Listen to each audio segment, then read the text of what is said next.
this basic principle that we don't leave anybody behind, and this basic recognition that often means prisoner exchanges with enemies is not unique to my administration. It dates back to the beginning of our republic.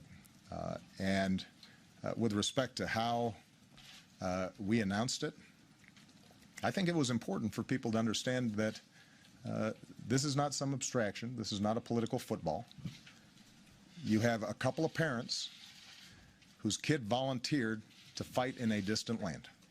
And as Commander-in-Chief of the United States Armed Forces, I am responsible for those kids.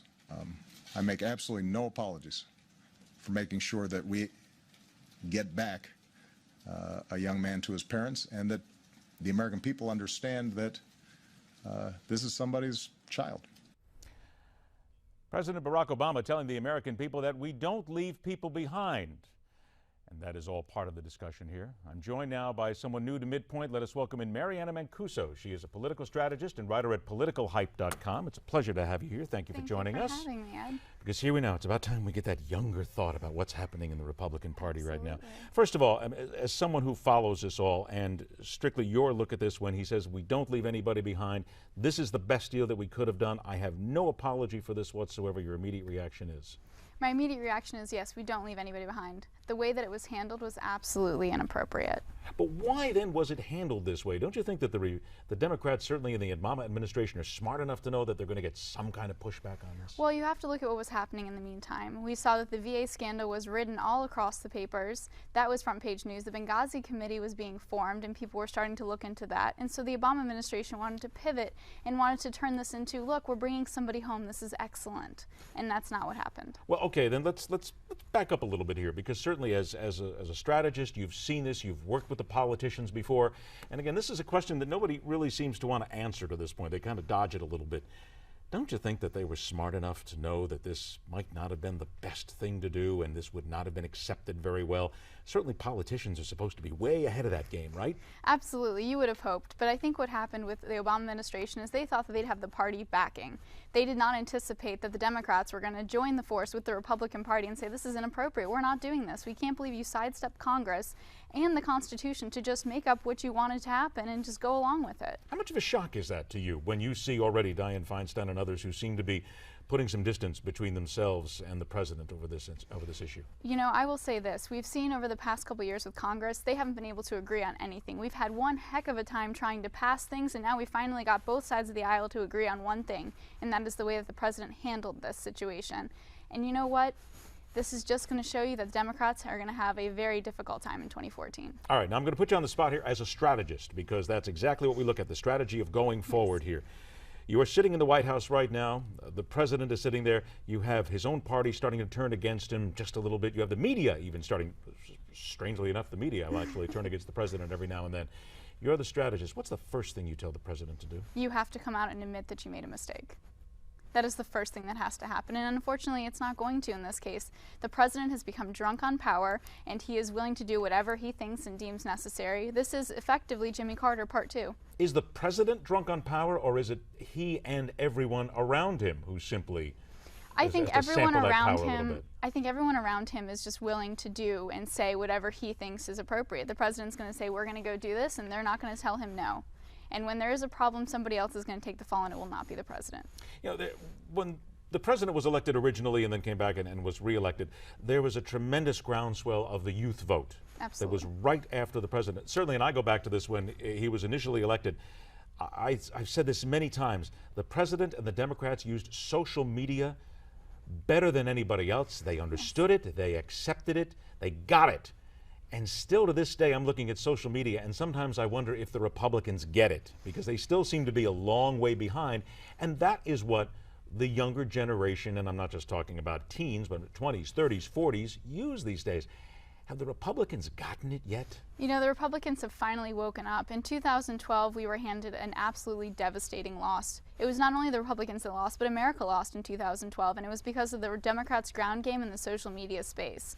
Having worked on Connie Mac's Senate race, I handled all of his social media, and I will tell you time and again we would have won that game had it been in the social media sphere. But the Democrats served the Republicans and the American public something that nobody could fight back on because they didn't know what was going on. And now we've seen them kind of pivot, and now they're really working hard in the social media space. But is social media still that drastically important? If you don't get it, you're going to lose an election? Absolutely. I mean, we see now, if we look to Ted Cruz, who's now making waves about 2016, he's using hashtag Make DC Listen. And that has just gained a lot of traction, and he's gained a lot of notoriety in Twitter as well as Facebook. And people are really looking to Twitter as, you know, a way to break news, a way to talk about politicians. And so it's definitely the space that Republicans are going to have to pay attention to in 2014 and 2016. I think if we're going to talk about a generational gap here, though, we need to talk about certainly just that, the age that comes in here. There is still an opinion from many people, I don't have to even point it out, there could be hundreds of them who say it, that the Republican Party is still a bunch of old guys sitting around. Okay. Is that still the feeling that you get, that some of the younger Republicans still kind of look at it and say, yeah, that's what it is? I think that there's a bit of a tug of war going on between the generations. We have the older Republicans who are trying to keep everything tried and true the way that they've always known the Republican Party and the way that it's always worked for them. And then you have the younger Republicans coming in and saying, hey, this is where we are. We're on social media. We're wanting to get a grassroots effort going on. Why don't you come join us? And we want to talk about social issues. And the older Republicans are just not apt to that. They don't want to talk about it. They want to continue to toe the line that is, you know, small government, and this is how we want it. But the problem is they're not really speaking to the younger generation, and I think the way they're going to be able to do that is by saying, hey, look, we are all for the same thing. We want small, limited government. We are for the NRA. We are for, you know, the right to bear arms. This is what we want, and the younger generation will fall in line. Pick out a couple of things there. You just mentioned a few, but let's pick out 2 or 3 of those that, in your opinion, as a political strategist, if the Republican Party is going to speak to that younger generation, again, to the 20s and the 30s, without hurting their base and what's there right now, what are those issues that they've got to focus on? Well, the issues that they're focusing on are, you know, legalization of marijuana. They're focusing on gay marriage, and that's what the younger generation wants to talk about. And in order for the older Republicans not to hurt their base, they have to drive home the message of limited small government. Why is the government weighing in on the legalization of gay marriage? Why is the government now intruding on your privacy and tapping your phones? Why are they recording your phone messages and your text messages? And that's how the Republican is going to be able to bring in the youth vote as well as maintain the ability to keep their base energized and engaged. Why is that not happening, though? You would, because we're sitting here and you as a strategist are hitting it right on the head, very simply. So why is that not happening? What's the log jam here that we can't seem to break in the Republican Party? I think the log jam is just trying to get them to understand that there's a younger generation trying to come up through the ranks and not just saying, oh, well, they don't know what they want. They're still too young. They're not really sure. But the thing is that they do know what they want, and they are trying to tell the party. And it's time that the party kind of turn around and say, okay, well, we're going to let you into the fold and we're going to listen. There is a groundswell there. I think maybe groundswell is a little bit too much, but every time I talk to people about a younger generation, and this is just a perception issue. And a lot of times this comes from the media, my own profession, which sometimes doesn't get it either, trust me, where they will say that, no, wait a minute, most of the young people of today are Democrat. Most of them are liberal. Most of them follow that thinking. They're getting it wrong, aren't they? Absolutely. I think that it's extremely unfair to put the younger generation in a box of being Democrat, Independent, or Republican. You know, we saw in 2008 and again in 2012 a bunch of younger generation voting Democrat, but now in 2014 that's not what we're seeing because they were fed something that was a Band-Aid solution for an overarching problem. And 2014 is the year that the younger generation turns around and says, no, you know what, we don't want what you're selling us because what you're selling us is just a quick fix. It's not a long-term solution to the problem. Let me pivot a little bit here, a couple of minutes we have left, and talk about the Veterans Administration and the VA scandal that is out here as well. And again, these are older Americans. These are, a lot of times when you see them, you see veterans who are in their 50s, 60s, 70s. Certainly that's not it. We have veterans in their 20s, 30s, and 40s who also are not getting the kind of care that they deserve.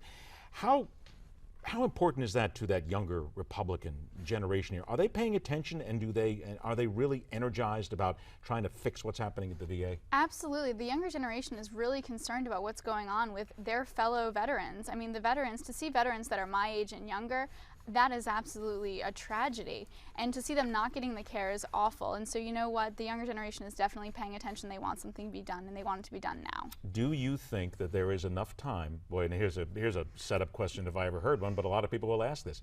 Is there enough time for the current standard Republican hierarchy to reach out grab the younger generation, pull them with them in time, not just for 2014, but for 2016. Absolutely. The Republican Party has definitely begun to wake up. Ever since they woke up with the hangover of Romney losing in 2012, they're paying attention to the younger generation, and they're doing everything they can to make sure that they're included in this upcoming election. I want to remind everybody that the website again is politicalhype.com. Mary Anna Mancuso will join us from time to time here on Midpoint, because she certainly brings us a fresher approach to a lot of the people. And as we look forward to, and the Republican Party certainly has to know that they have to take the advantage and they have to take the initiative, and they've got to go after these younger voters on a daily basis. Absolutely. It is a pleasure. Thank you so much for coming in. You will be here again. I have no doubt about that. After the break, we're going to be joined by Newsmax TV's Francesca Page with a new feature that we call Checks and Balances. I am someone who grew up in the New York City area, and I still am very emotionally connected to what happened there at 9/11 and in Lower Manhattan. And there is a controversy that simply will not go away in Lower Manhattan, because to some people, this is not just a place where tragedy happened. Some people seem to view it almost as an amusement park. We're back with more right here on Midpoint.